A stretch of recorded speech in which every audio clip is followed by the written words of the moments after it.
Futera presents Soccer Cards and Chill. Wait a minute, is that Mark Watson I It see is in front indeed. of me? It is indeed. Welcome Hey, back up to Adam Soccer Cards. Partington.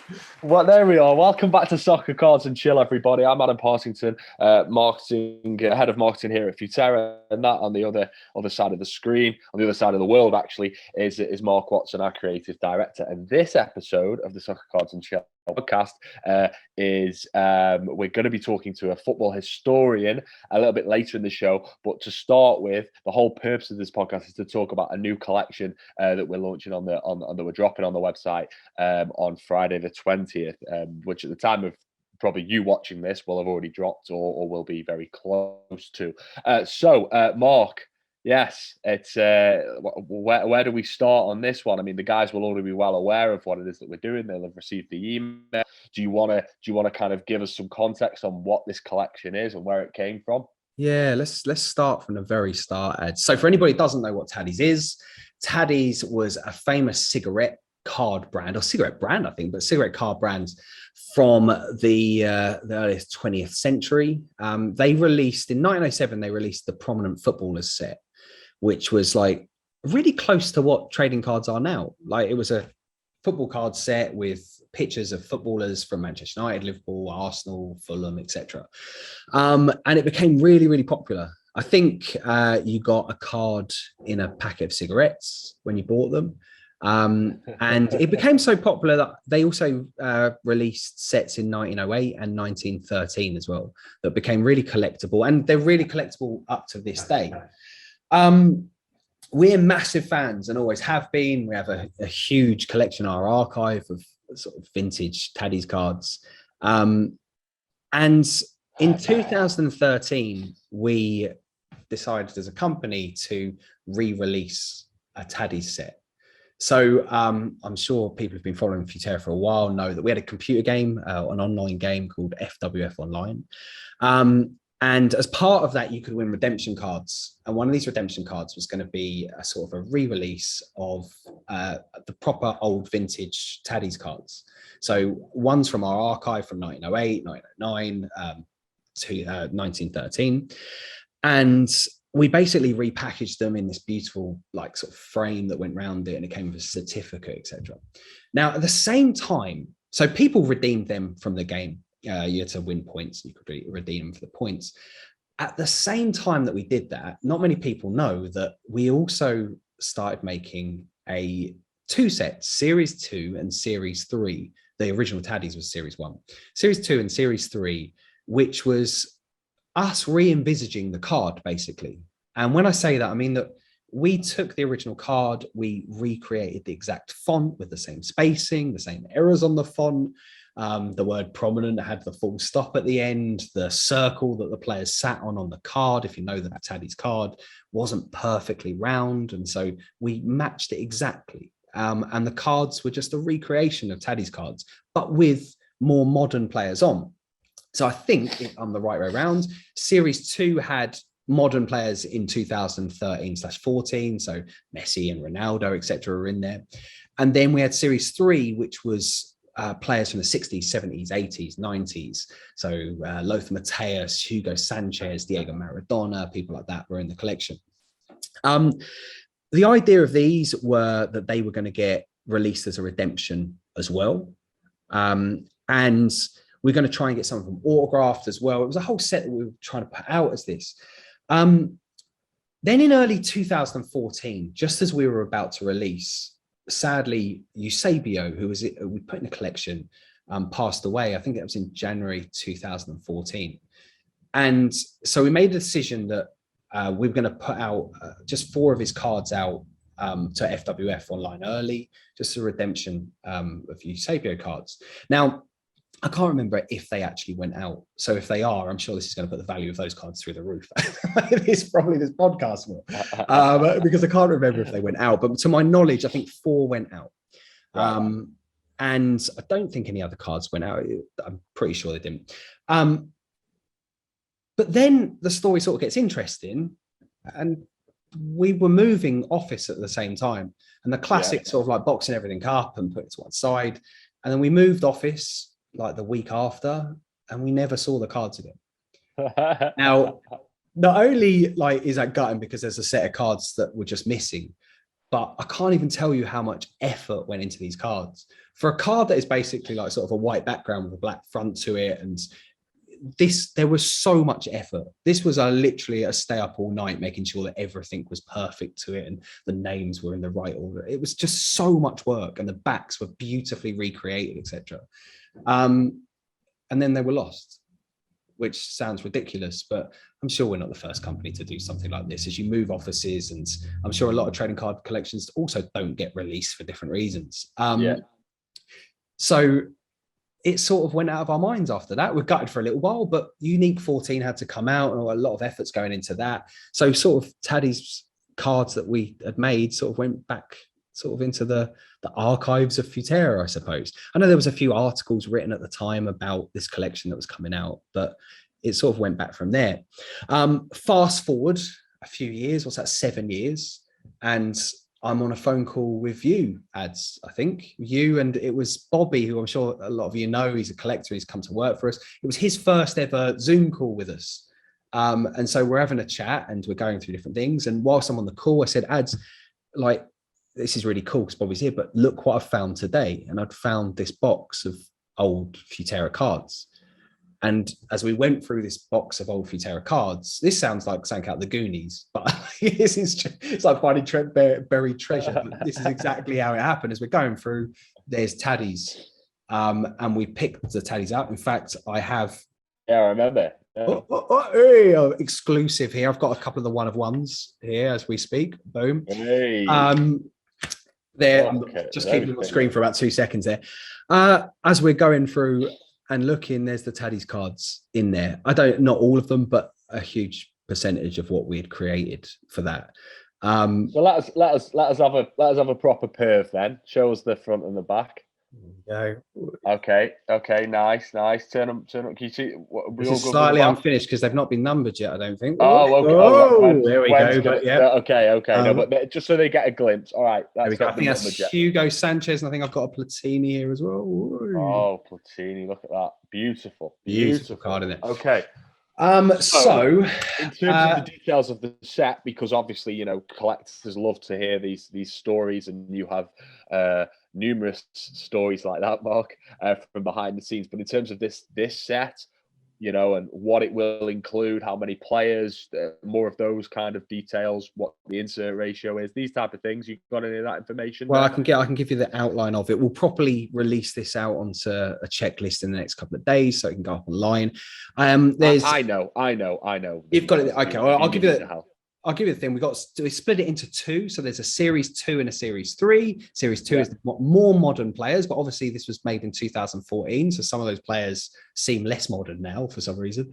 And then you've got series 3, which is the older players, 60s, 70s, 80s, 90s, as we said. I think that the series 3 is it of 10 ads plus a 1 of 1 of each? Is it of 10? Yeah. Did you say? Yeah. It's of 10. So each card is of 10. The ones that are labeled 10. series, I know it might be series. No, series 2 is the older players and series 3 is the new ones, actually. Yeah. So they are numbered of 10. Yeah. And then there's a 1 of 1 for each of those. And then for the modern players, it's just the 1 of 1. So there's just the 1 of 1 released. And the insert ratio is the 1 in every 5 packs will feature a 1 of 1. Yeah, 1 in every 5 packs is a 1 of 1. So this observation from me, Mark. I noticed these are 23 karat gold framed. That's a change, isn't it? That's a deviation away from. Again, any particular reason for that, or because these were made in 2014. At the time, these frames were 23 karat gold. Right. Like the difference. Like in the processing of it and going to a different factory, etc., to make those. So our processing factory were making 23 karat gold frames at the time, and we want to be exactly accurate on everything we put out. So these are a 23 karat gold frame on this one.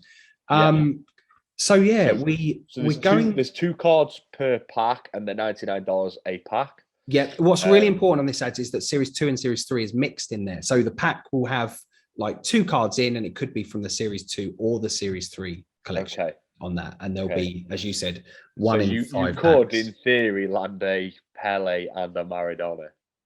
You could, Sorry, a Pele and a Messi or something like you that. could, yes. Like the names in this are phenomenal. Have you got the checklist there? Actually, you got some of the names. I haven't got the. Yeah, I have actually. I haven't got it open. Yeah, I've got it open here. Yeah. I can do it off the top of my head if not. But... Okay. Do you want me to run through them? Yeah, go on. Or do you just want me to give you some of the names? Just give me some of the names. Just throw some of the big ones in there. Names that jump out to me: Just Fontaine, Kempes, Muller, Pele, Platini, Sanchez, Santos, Zico, literally the Hall of Fame. Huh? Gordon Banks, that's a good one. I'd like that one. Bobby Charlton, I'd like that one. And then in terms of like the more modern era, obviously because guys, you've got to remember because this was made in 2014. Some of these lads wouldn't make it into the. If we were bringing this set out now, you will appreciate that. You've got the likes of Vincent Kompany. That's a cool one. Lukaku, Neymar, Rooney, Ronaldo. Sorry, Mark, I've got a terrible cold at the moment. Van Persie, and Kagawa. Sorry, I'm just sniffling down the microphone at everybody then.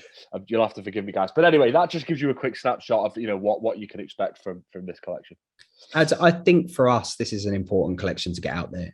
Like it was the instant thing. As soon as we found them, it was like, this has got to come out now. Yes. Like it has to come out. And it's just an important collection because the Taddy brand itself means so much to us. For us, it's where the hobby of soccer cards almost started. And we love the design, and to be able to really bring something that's really close to what the original was, but having these beautiful, again, I'm thinking these beautiful blue, almost like Tiffany blue, like frame that goes around it, and also your 23 karat gold frame as well, gold frame plated that's with that. So 23 karat gold plated frame. You're just creating a really stunning. I feel like that's the main thing. I feel like as a collector, can you still hear me? Okay. Yeah, I've got you. Other than you being banged up. As a collector, having this is such a deviation away from like people's standard collection. That you think about the cards that the other brands bring out. That obviously a lot of our collectors also collect Topps and Panini, and they got Upper Deck and Leaf. But I feel like if you've got a collection, and this will just provide so much like variation, diversity in your collection. Like it's just they're just going to stand out. If you're showing your mates your collection and they're going to pick these up and be like, what on earth is this? They're really different, and this idea adds as well, which I don't think I've even gone through yet. But the card is perforated around it, or it's actually just slotted in, so it is actually a cigarette card within a frame, so you can push it out if you wanted to. Probably wouldn't, but you can push it out if you want to. Like it comes apart. There's two parts to it basically. They are just in hand, they're beautiful. I'm going to say that because I didn't, but it's one of my favorite cards that we ever did, and the idea that we've never put them out is unreal. And as to add to that, like if you look at us historically afterwards, so after 2014, Prominent became a card that we put out. I know it's in the presentation sets. It's been in almost every set that we've put out from about 2016 onwards. And it was born from this. This is why we did it. It was, they're beautiful cards. And it was almost like this was the dream to put out them. It's a shame that we lost them. There was no sort of tears over spilt milk, if you like, but they're now going to be released. And this to us is a really special set. And I think collectors, it's very Futera. There's no doubt about that. Very Futera. And I think collectors who love what we do, and also collectors that just love soccer cards in general, are really going to appreciate sort of the work that's gone into these to make them what they are, basically. I think you're right, mate. I think you're right. Well, it's something certainly to look forward to. So the second part of this, I think we'll wrap this up now, Mark. Will we? You've got anything else you want to say? I don't think so. Not really. When are they being released? What's they'll already have been released by the time this has come out? I think so. But depending on how quickly the guys can get it edited. But I'm recording, which the guys are going to see now. The little interview with a guy called Peter, who's a football historian, and what we'll do in that part of the show is we'll cover more of the history of these vintage cards in more. We'll show up where I got it wrong, basically. No. I'm sure your information was perfect, Mark. All right then, mate. Let's speak to the football historian then, and nice one. Looking forward to it, mate. Hello there, everybody. Welcome back to Soccer Cards and Chill, this special edition Futera X Taddy's episode. I have Peter Kenny Jones, who is an author, a football historian. I'm very, very thankful that he is joining me this evening. It's quite late now. It's 9 o'clock, and we're going to be talking about vintage soccer cards and where they come from. Peter, you okay? Yeah, not bad, not bad. Thank you very much for having me on. Nice to meet you. Nice no worries. Yeah, nice to virtually meet you. We've just been talking about the rivalry on Merseyside just then, and Benitez as Everton manager, but we I take all that. definitely moved past that. So let's start with vintage cards then. In your opinion, Peter, are you a collector? Did have you ever collected cards?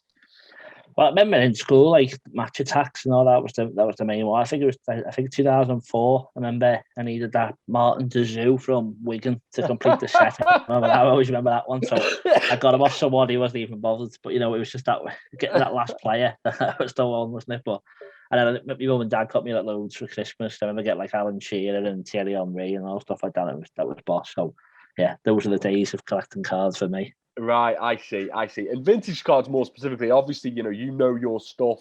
What do you know about vintage cards then? And obviously we're bringing out a Taddy's orientated set, a Taddy's inspired set. What do you know about soccer cards from, say, the early 1910s, 1920s, 1930s, around that time, pre-war era? Yeah, well, I think obviously it's the same as they are with when I was collecting them and what's out now. The tangible pieces of football memorabilia, and obviously the ability to collect them, swap, trade them, and obviously some people sell them. It makes them exciting, and it's no different with the vintage cards. I think obviously going back then, you can see them, and it can remind people of their childhood, or just remind people of days gone by. The fact that these cards are so linked with like cigarettes and tobacco, it just shows how different football is from now to then, isn't it? Obviously, just to see you can't have any sponsorship or advertisement on cigarette packs today.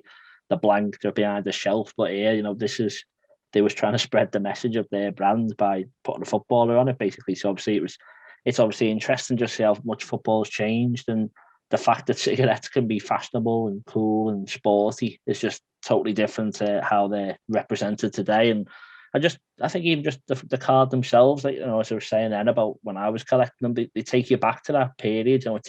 You can hold it and you can think of, even if you weren't there yourself, you think, imagine the first bloke or the first kid or whatever who's got this card. Imagine how excited they were if it was their Dezou who completed their set or whatever. So it's just, it can take you back. And I think that's why it's such a good thing, collecting cards and stuff like that. Yeah, it's just really interesting looking at them. It's a good point you make about the whole, the fact that they were integrated with cigarettes, because as well, there is an element of soccer cards / football cards that, young people collect them. A lot of children collect stickers and cards. Most of us, kind of our first introduction to, say, stickers in the UK was when you're like 7 or whatever, 6, 7, and your mum's buying you a pack from the shop when you were good at school. So like the fact that there was a product, but it was in cigarette packs. You're right. It's just a world away from like life now. Yeah, well, you must think that they must have thought kids would be interested, but I'm guessing naively they didn't. It was just aimed at adults, and then once they got onto the fact that kids got, and that's why it's blown up as much as as from like them. Yeah, I wonder, like, if you were like, so I do the marketing for Futera. If you were doing the marketing for Taddy's, you probably didn't think about children as like an audience. Again, though, there's like the socio-economic kind of realities there as well. I don't know if like kids, there probably wasn't a lot of disposable income, so you can't just go out there and market like, because who in that period would have had enough cash to give their kids some money just to buy soccer cards. I don't think that would have happened. So it's interesting to think about like the wider cultural picture and what life was like then. Can you talk about Taddy cards specifically? Like over the years, the research you've done, have you ever stumbled across these cards before? Yeah, well, obviously with the book I'm writing, I'm not trying to plug it. Sorry, it is 3 years. It does link here, I promise. Plug away. But it's about Billy Liddell, and I wanted to find stuff because I'm doing like pre-order bundles. I wanted to put little cards to go in with them, and I was just by looking at that and just researching different types of cards they were there. It's just interesting. That's what people would do, and you just the fact that they'd be in cigarette cards and it'd be such a thing that was linked so closely with football. It's mad, and just you don't think about nowadays. You don't think about a bloke going to buy a pack of cigarettes, or a woman or whatever. Sorry, but going to buy a pack of cigarettes and then pulling out the football cards and think, like they just don't seem to go hand in hand. So I think just obviously from my research and seeing that, it's just really interesting that was how they were trying to spread the message of the brand. And obviously it's the same with Taddy. Obviously they were established 1784 by James Taddy, and they were a tobacco company selling tobacco, cigarettes, snuff and tea from London. And the company built up. We got some partners in, and it was Taddy, Tomlin, Hayfield and Friends is what they'd grown up to be. And they were a successful company up to till James Taddy died in 1828. But the company carried on, and they still lived on through like basically all the partners that he had involved. And so they were a decent company to work for. They looked after the staff to give them above minimum wage and better working conditions than they needed. So as on a whole, as a tobacco company, they were a good one to work for at the time. But obviously the reason you're interested now I'm speaking and that they're still prominent today is the fact they did these collectible cards. And it all started 1897, which obviously a few years after James Taddy had died, but it was with actresses was the first collection they did. Right. And then they didn't move into football till 1907 when they put 595 cards in a set called Prominent Footballers. And that was obviously all inside cigarette packets. And obviously the iconic oval image with the black and white and the players coming through was just made them like a proper household name. And it was instantly recognisable if you had that card or to Taddy's card, and it just obviously built up the brand recognition, which is why they did it. And they did further sets in 1908 and 1913, but it ended quite abruptly. 1920, all the staff went on strike, and all the owners of the business warned against it. Said, if you do this, we've got to shut the business down. We do treat you fairly, we treat you well, but they were just doing no. They were pushed by the trade union, went on the strike, and then they just backed up what they said. They shut the business down, and that was it. Taddy's ended. It was just 13 years after the first card had been produced, and you think how big and popular they are now. I think obviously it helps the fact that they're so scarce, and it was only 3 sets that were ever made, and it was such like an exclusive thing to be part of. But that was it. It was short-lived, really, football cards and Taddy's. But the legacy they left was these collectible cards that they started making, and obviously it was just an abrupt end to quite a successful card collection that they had going on. That's absolutely fascinating to hear the kind of backstory of Taddy's. That there's so much to that. That's incredible. Just on soccer cards in that period / football cards in that period. Were they only appearing in cigarette packets?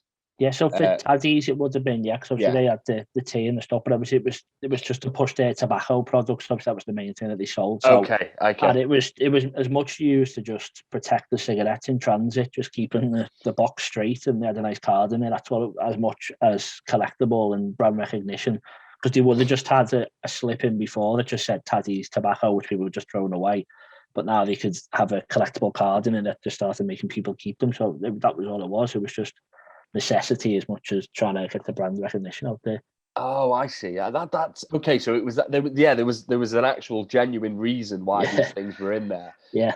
But also they were nice to have an additional salon. And if you were looking in the shop back then, and you're like, I've got Taddy's or I've got another tobacco maker, but I know in the Taddy's one I'm going to get like this little card that I like to collect. You're going to buy great marketing. Great marketing. Yeah, exactly. No, you'd rather pick that one. You'd rather get the next Liverpool player or whatever for your set than try a different cigarette brand. So that's what it was. Just put you off other brands, didn't it? Really. So yeah.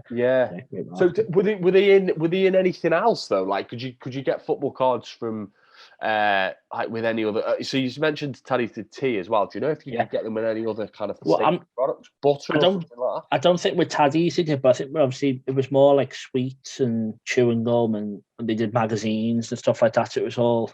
It would have been more products, but again, it was once it started building up.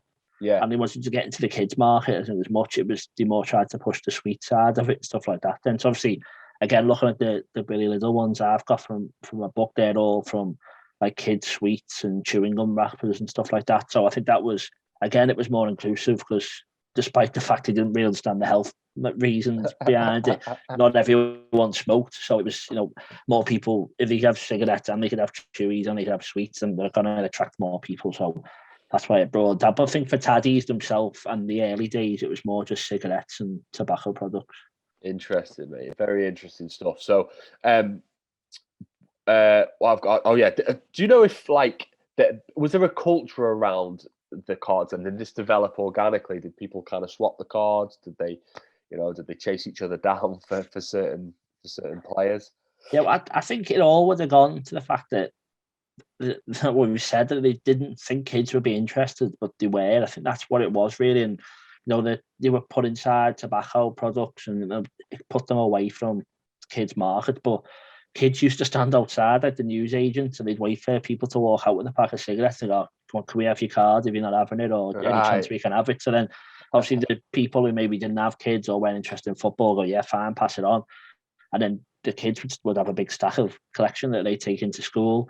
And then obviously the dads would be the same. Obviously, they were aimed at my hills at the time quite heavily. It was for them, they'd either go home, give it to the kids, or they take them to the pub and they'd be like, "Oh, have you got this one?" Because like say me and you here, I'm Liverpool, you're Everton. Though if I had a few that you needed and you had mine, we'd swap each other just to complete the set. So yeah, it was just the same type of thing that they wanted to swap amongst friends, with family, school, work, the pub. It's just as it would be. But with the fact that there wasn't the internet and there wasn't as much travel, it would have made them even more rare, because it'd literally have to be in your city or in your village that these cards would have to be passed around. So you'd have to make sure you kept hold of the good ones. And I'm sure that's where the richer people would have offered money for them. And it's just the start of a trading cards that came on years after.